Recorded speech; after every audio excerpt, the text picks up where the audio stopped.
Meu nome é Gustavo Semitz, sou fisioterapeuta, sou paranaense de uma cidade chamada Toledo, no oeste do Paraná, só que eu moro há muitos anos no Tocantins, na capital, em Palmas.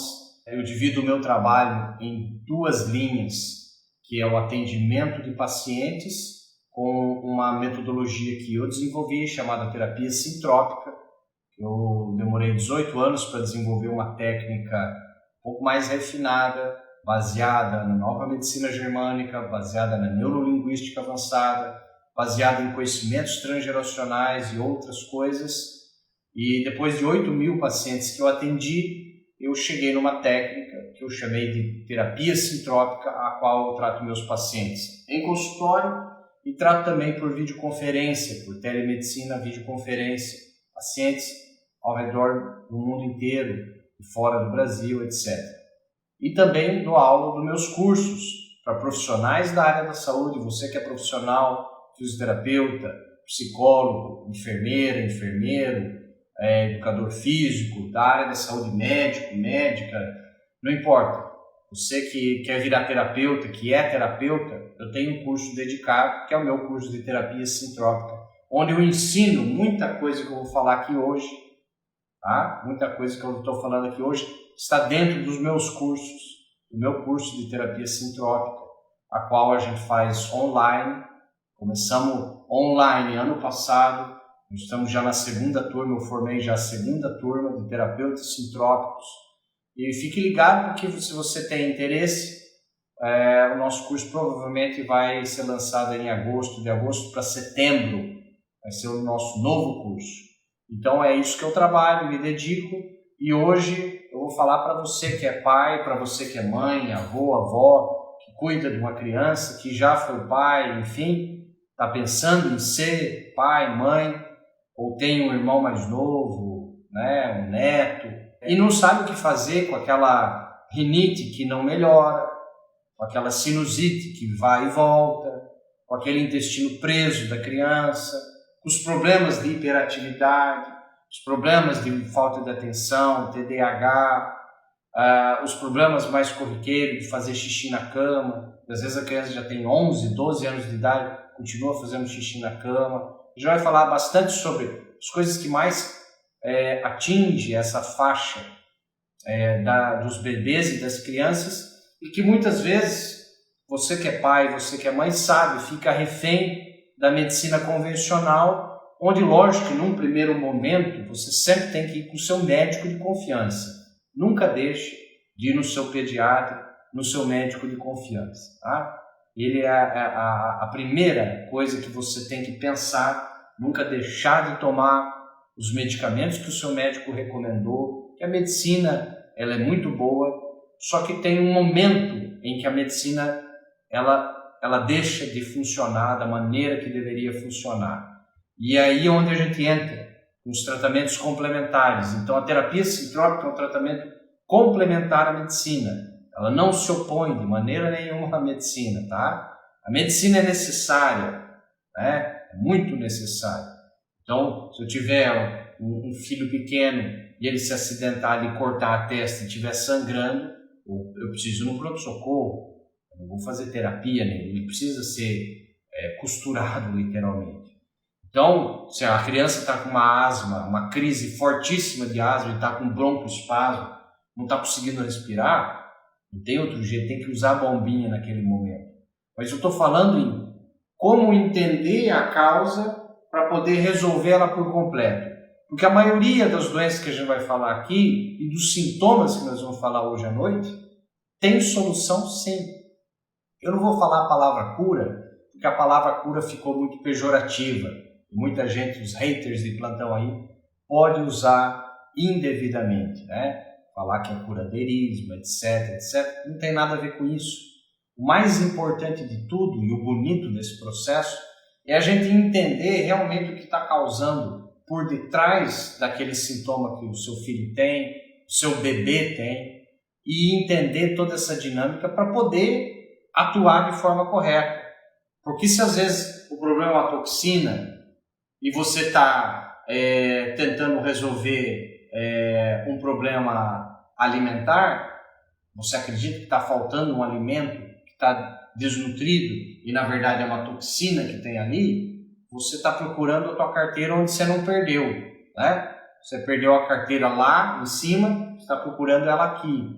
Então o que a gente vai fazer aqui é entender um pouquinho esses mecanismos que fazem uma criança, um bebê, gerar um processo crônico de doença crônica dessa, que vai gerar problemas onde você muitas vezes com medicamento somente ou com a medicina convencional somente, você não consegue ter um resultado. A criança, o adolescente, o bebê não consegue melhorar daquela patologia.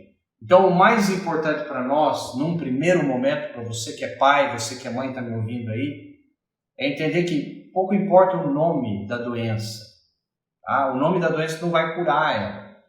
Então, se a criança tem uma rinite, uma sinusite, provavelmente o medicamento é o mesmo. Então, não vai fazer muita diferença você saber a diferença do nome do diagnóstico. Mas o mais importante, que você que é pai e mãe está me ouvindo aí, o mais importante é você se antenar para os sintomas. A criança tem febre ou não tem? A febre tem que temperatura? É 37? É acima de 37? É acima de 38? Ele tem tosse? A tosse tem secreção, tem catarro amarelo? Ou não? É só tipo um cuspe, transparente, esbranquiçado? A tosse é seca? Então os sintomas é muito importante. Você que analisa, e nada mais, quem sabe mais, que é o pai e a mãe, que normalmente cuida, lógico, pode ser um avô, uma avó, etc. Mas você que é pai e mãe, é você que está em contato o tempo todo com o seu filho. E é você que tem que analisar o que o seu filho está tendo de sintomas, porque o médico não vai conseguir adivinhar. E dentro da nossa terapia, da nossa técnica, eu também não consigo muitas vezes rastrear tudo e saber tudo. Por isso que é fundamental o pai e a mãe saber quais são os sintomas que a criança está desenvolvendo. Será que o refluxo, quando vem, é o refluxo do quê? Exatamente. A tosse é seca ou não é? O que ela tem, ela não consegue respirar porque tem catarro no nariz? Ou porque aqui no brônquio que ela faz um chiado? E todos esses sintomas são muito importantes para a gente entender. Então, a gente vai começar com algumas coisas que são perguntas que muitas pessoas têm. Gustavo, com essa terapia sintrópica, com o teu tratamento, com as técnicas, com a técnica que você desenvolveu, baseada em outras técnicas e tal, não foi uma coisa que eu inventei do nada, não existe isso, é baseado em coisas científicas que já existem e que funcionam, há muitos anos funcionam. Uma delas é a própria medicina chinesa, que antigamente era charlatanismo, hoje se usa até no SUS, medicina chinesa. Então, com todas essas técnicas, é possível tratar uma criança ainda dentro do útero, ela está gestando, a mãe está gestando, e desenvolveu um problema. Então, conseguiu-se ver lá no ultrassom que a criança tem uma pequena malformação, ou tem algum problema que a avó teve enxaqueca, a mãe tem enxaqueca, provavelmente a criança vai ter enxaqueca. É possível já prevenir ou tratar algum problema com a mãe grávida, o bebê ainda dentro do útero? E a resposta é, na maioria das vezes sim. Na maioria das vezes sim. É possível tratar, amenizar ou resolver algum desequilíbrio que está tendo. Então, isso é possível? É muito possível. A mãe, eu ensino as mães, e daqui uns dias eu vou dar curso para as mães, como tratar os seus bebês e crianças de uma maneira simples e eficaz, sem uso de medicamentos. Eu vou ensinar, porque isso tem toda uma tecnologia por trás. Não é numa live que eu vou conseguir responder e explicar tudo para vocês, óbvio que não. O intuito dessa live é para a gente fazer um wake-up call, é um acordar, é um despertar, e não para eu ensinar como que trata a rinite e curar a rinite definitivamente. Isso aí seria uma utopia, né? É uma utopia pensar dessa maneira. Mas que existe a possibilidade de você já prevenir dentro gestando, é possível sim. A mãe tem um trauma emocional grave e ela está lá no 3º, 4º mês de gravidez. Isso vai afetar o filho? Provavelmente vai afetar o filho. Dentro da visão da medicina chinesa, a mulher não tem 9 meses de gravidez, ela tem 12. Por que 12, Gustavo? Porque os 3 primeiros meses que nasce o bebê é super importante pela proteção da mãe esse bebê. Na verdade, se tem estudado que as crianças até 3 anos de idade, olha que interessante isso, presta atenção que eu vou falar aqui. Uma criança com 3 anos de idade, se sofrer um terremoto, se sofrer alguma coisa grave na residência onde ela mora, ou etc., com a mãe, com o pai, com a família inteira, uma criança, se ela tem 3 anos de idade, ela não consegue se virar sozinha, provavelmente ela morre. Mas uma criança de 4 já não. A criança de 4 anos, ela já tem um pouco mais formado o sistema nervoso central dela. Então, os estudos mostram que uma criança de 4 anos já tem outra percepção do mundo. O que isso quer dizer na prática? Na prática, a maioria dos sintomas, muitos sintomas, de uma criança até os seus 3 anos de idade, muitas dessas coisas que a criança tem, não é sintoma que veio do sofrimento dela, de algo emocional dela, de algo dela, não. Muitas vezes isso é o reflexo de alguém da família que dá a referência de proteção a ela, no caso a mãe. Então, por exemplo, eu peguei, na prática, eu tratei uma criança ano passado, até por videoconferência, onde a mãe falou, meu filho tem 2 anos de idade, Gustavo, ele tem refluxo, e começou o refluxo dele há 1 ano atrás, já tem 1 ano que ele tem refluxo, já dei os medicamentos que o pediatra passou, nada resolve, etc. Falei, vamos investigar com cuidado, vamos ver. E o que eu encontrei nessa criança de 2 aninhos? Que o refluxo que ela estava tendo, no caso dela em específico, em particular ali, não era nada do sofrimento da criança, não era uma causa da criança, era um reflexo de um desequilíbrio, de um conflito emocional vindo da mãe.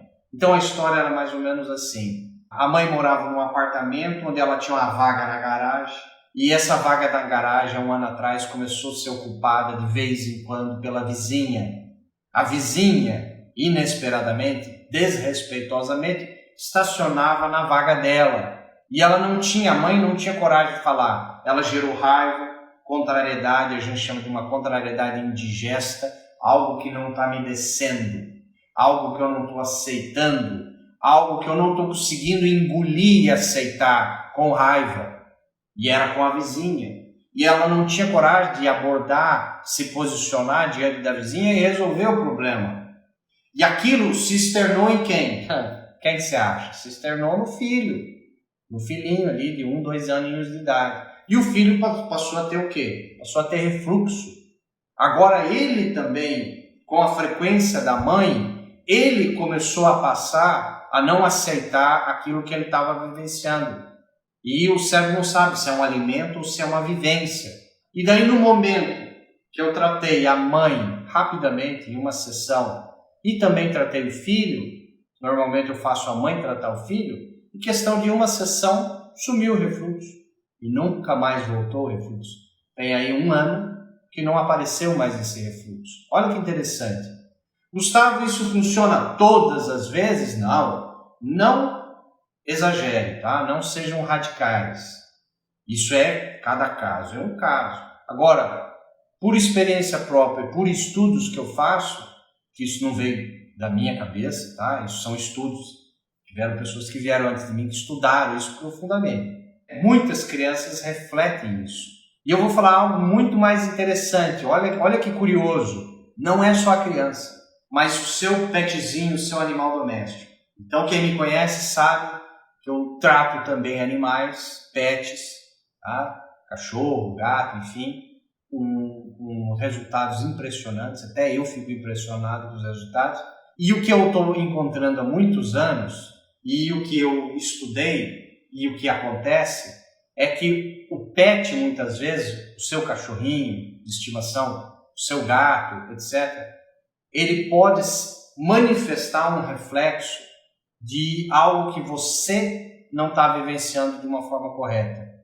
Tá? Se você tem algo emocional forte, uma vivência que você não consegue resolver, algum problema, aquilo pode se manifestar por sincronicidade, física quântica que a gente chama de sincronicidade de eventos.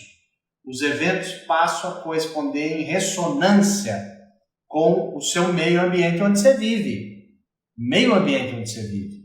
E o animal pode, não fala que o animal é a cara do dono, o animal é o comportamento do dono, e é mesmo, tá? E é mesmo. Então, você que alimenta o cachorro, que o cachorro tem você como referência de proteção e de liderança, muitas vezes a doença que o animal tem nada a ver com ele, tem a ver com o reflexo de quem é o protetor dele, quem faz a referência do papel de mãe, por exemplo. Então isso acontece também com os animais, não é só no bebê humano, né? Você sabe, você que é mãe, sabe que até os 3 anos de idade, por exemplo, como eu falei, o seu bebezinho tem 1, 2 anos de vida, está amamentando ele ainda, e num momento você deixou ele com a sua mãe, com o seu pai, com uma babá, e foi com o seu marido para o cinema ou para o shopping passear, e o bebê ficou em casa. E o bebê lá chorou de fome em casa, na mãe começa a escorrer o peito, começa a escorrer leite, no mesmo momento. Isso tem relatos e mais relatos e mais relatos disso. O que é isso, Gustavo? Isso chama sincronicidade de eventos. A frequência da criança com a sua mãe, principalmente até os 3 anos de idade, ela é extremamente sintonizada, extremamente forte. Então, por isso que a medicina ayurveda, por isso que a medicina chinesa, por isso que medicinas mais humanitárias, como a medicina alemã, a medicina francesa e tal, a prerrogativa é que a mãe cuide e proteja esse bebê até os 3 anos de idade de uma maneira muito melhor, com muito mais atenção. Não é colocar uma bolha para que nada ocorra, não tem nada a ver com isso. Tem a ver a mãe ficar mais atenta a tudo que está acontecendo. Porque hoje você sabe que está na moda aí falar que o filho tem TDAH, que o filho tem falta de atenção, que o filho tem hiperatividade. E na maioria das vezes não tem nada a ver com isso. Tá? Então eu vou dar a diferença para você que é pai, para você que é mãe aí. A criança vem consultar comigo e fala assim, olha, meu filho foi diagnosticado, ele tem hiperatividade. A pedagoga falou que ele tem hiperatividade, a diretora da escola está falando que ele tem hiperatividade, não sei quem, meu vizinho falou, minha vizinha, minha amiga falou que ele tem hiperatividade e tal. Eu pergunto, o seu filho, a sua filha, se ele está com 2, 3, 5 aninhos de idade, quantas vezes ele já fraturou algum membro, mão, pé, alguma coisa? Quantas vezes ele já fraturou? Ah, não fraturou nenhuma vez. Pois é, então já tem um indicativo que não tem nada a ver com criança hiperativa aí. A criança hiperativa já tem histórico de fratura 1, 2 vezes pelo menos até os 5 anos de idade. Começa por aí. Segundo, uma criança hiperativa ela se põe em risco de vida. Ele se põe em risco. Tá? Então ele sobe em muro, sobe no telhado, sobe num móvel, pula do nada que nem se fosse um louco. Ele se põe em risco. Então, tem que ver, será que a criança está se pondo em risco? Será que ela tem histórico de fratura? Ela tem marca de roxo toda semana no corpo? Ah, não tem. Então não tem nada a ver com criança hiperativa. Tem nada a ver. A criança por si só, quanto mais nova, mais energética e mais movimento ela tem. Um adulto tem muito menos movimento. Você nunca pode se comparar a você, adulto, que tem 25, 30, 40, 50 anos de idade, com o seu filho que tem 3, 5, 10 aninhos de idade. A criança tem muito mais movimento que um adulto. Então não é porque ele tem muito... Ah, meu filho não para quieto. Eu consigo ficar sentado para ver um filme e ele não consegue. Lógico que não. Ele é uma criança.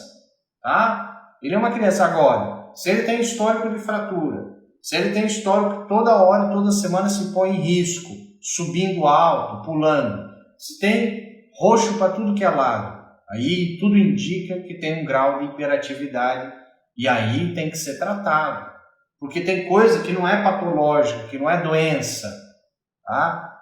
Então, a criança se mexer muito ou tá viva, isso não é um problema, não é um problema. Agora, se ela começa a ter problema de sociabilidade, não consegue sentar para fazer uma tarefa até que ela gosta, aí provavelmente ela tem algum grau de hiperatividade. E isso pode ser tratado sim. E Gustavo, conta para nós, o que uma criança hiperativa quer dizer? Qual é a causa disso? Bom, a causa disso pode ser que a criança tenha um problema de algo hereditário, tá?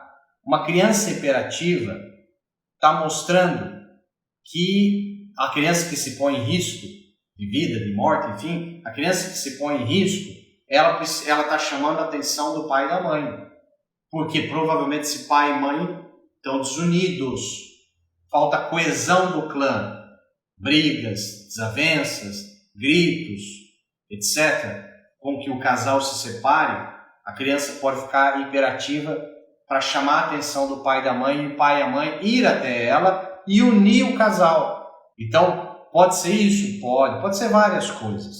Pode ser uma herança onde tem um aborto de mãe, de vó, de bisavó, uma criança não reconhecida na família, a gente chama de um excluído na família lá para cima.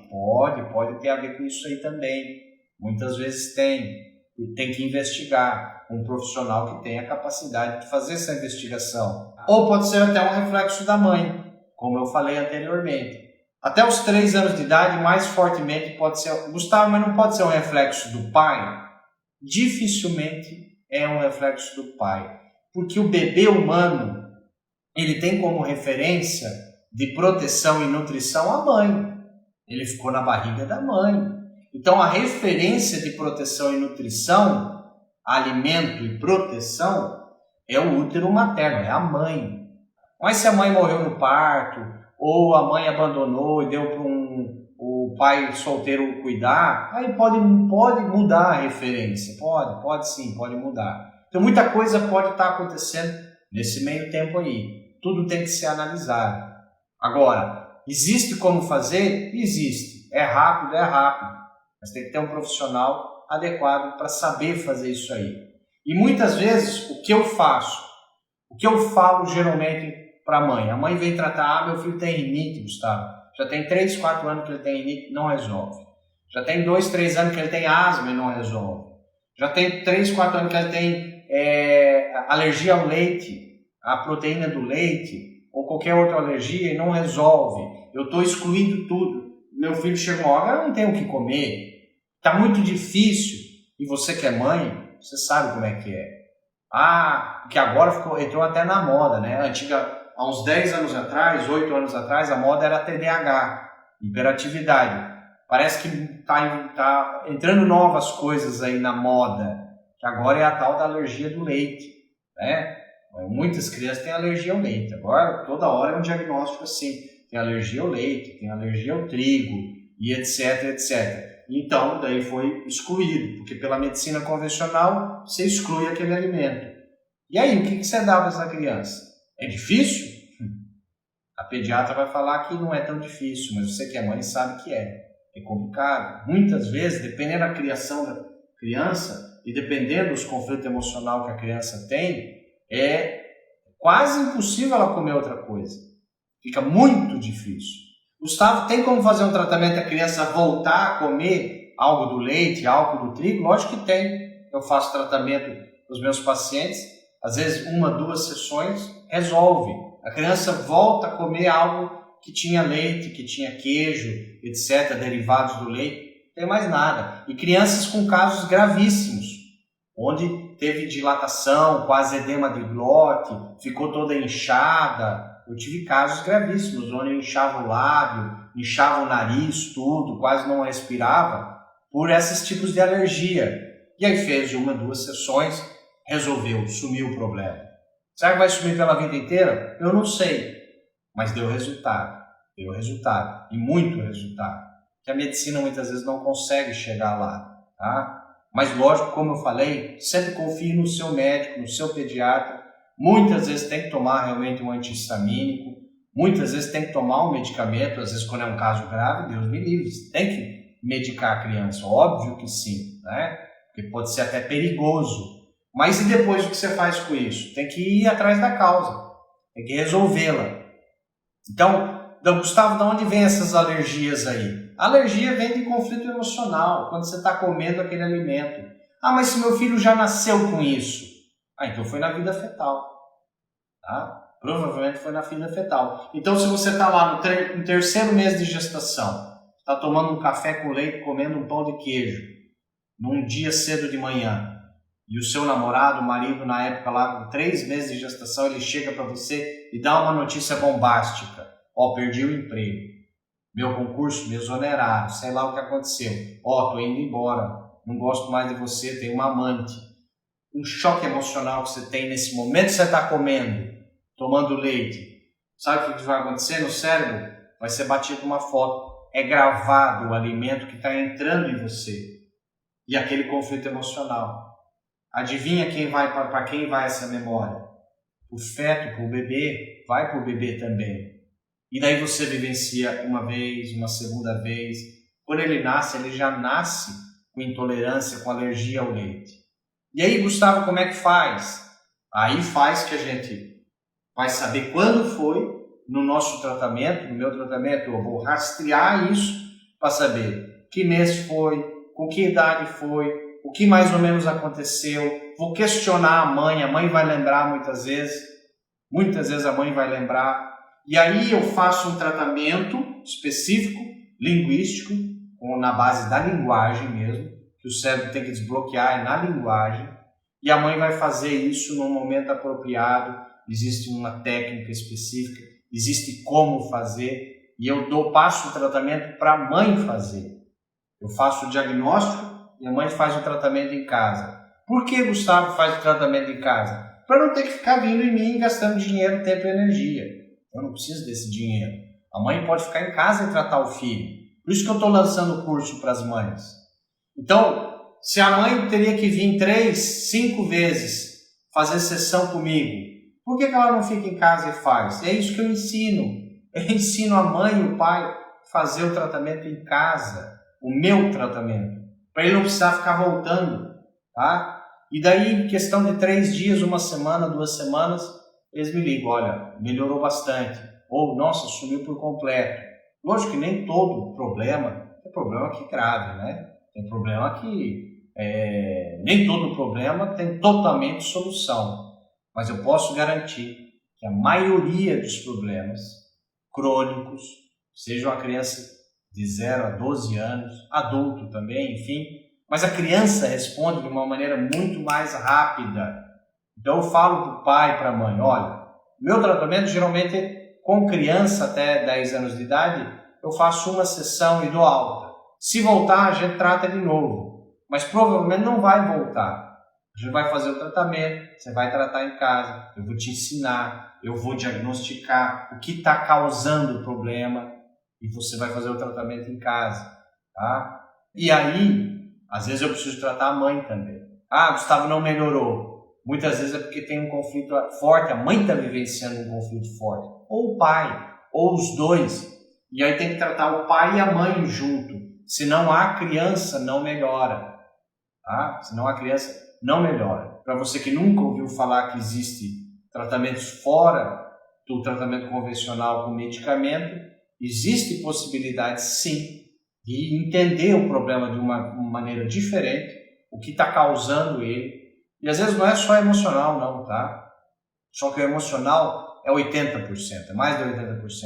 Às vezes essa criança que tem uma rinite, que tem uma sinusite, que tem um intestino preso, às vezes é uma toxina. Está comendo tranqueira mesmo. E dentro do tratamento, eu consigo rastrear que toxina que é. Será que é uma toxina mineral? Será que é uma toxina vegetal? Será que é uma toxina de origem animal que interferiu no intestino dessa criança ou no sistema imunológico da criança e está gerando esses sintomas que está aí. Às vezes é uma deficiência nutricional, porque o que tem de criança desnutrida aí tem bastante. Porque hoje A criança não come mais alimento. A criança come produto alimentício. Então é uma coisa totalmente diferente. Uma coisa é alimento, outra coisa é um produto alimentício. A mãe pega um leite de vaca industrializado, onde foi dado injeções de hormônios no gado, antibióticos no gado leiteiro, e isso sai tudo no leite. Aí eles ultrapasteurizam o leite. Então aquela molécula boa, que era a proteína do leite, ela é quebrada. E agora o organismo não consegue mais absorver direito aquilo. A única coisa que fazia bem, que era a proteína do leite, agora já estragou, porque ultrapasteurizou. E agora eles colocam numa caixinha de alumínio, né, numa caixinha, e deixam lá válido por 1 ano e meio, 18 meses vale aquele trem. Você sabe que se você derramar um leite lá dos anos 80, que pegava da vaca e deixava cair na cozinha, no chão, no piso da sua cozinha, de manhã, de tarde estava cheirando azedo, no outro dia estava cheirando azedo, porque estragou, fermentou. Como que um leite fica numa caixinha 1 ano e meio, 18 meses, e eles dizem que não tem conservante nenhum, que não tem nada ali? Você acredita em tudo isso? Então daí a mãe pega esse leite dessa caixinha, que agora nem alimento mais não tem nada de bom ali dentro, coloca na mamadeira, coloca uma fórmula que vem de uma marca, que tem todo um negócio que fazem por causa dessa marca, caríssimo, e coloca essa forma que está lá em pó, sintética, cheia de produto de laboratório, coisas ali sintéticas, coloca nessa mamadeira e joga lá dentro do micro-ondas. E aquele micro-ondas, com as ondas dele, vai esquentar, vai agitar as moléculas de água e vai agitar essas moléculas desses nutrientes. Tem estudo indicando que destrói o nutriente, tem estudo dizendo que não mexe nada no nutriente. Eu acredito que interfere alguma coisa assim. E agora dá para o bebê tomar. E aí o teu filho toma aquela tranqueira ali e ele para de chorar de fome, porque dilatou o estômago e encheu o bucho, literalmente o estômago, com aquela forma, com aquele trem ali. Só que ele se alimentou, mas não nutriu. Olha que interessante. Ele se alimentou, mas não está alimentado, não está nutrido. Porque não tem nada de bom ali dentro. Tá? Não tem nada, tem conservante, tem corante, tem uma série de outras coisas. Então, não é só conflitos emocionais que geram doenças em crianças. Não é só conflitos emocionais da mãe que gera conflito na criança, doença na criança. É toxinas também, é deficiência nutricional também, é problema de má cicatrização, às vezes tem problema de cicatrização de uma fratura, de uma cirurgia, uma pequena cirurgia, etc. Tudo isso pode ter inúmeras causas, mas como eu falei anteriormente, na minha experiência, mais de 80% dessas crianças, bebês aí, vem algo de conflito emocional não resolvido, que a mãe está vivenciando, que a criança está vivenciando, certo?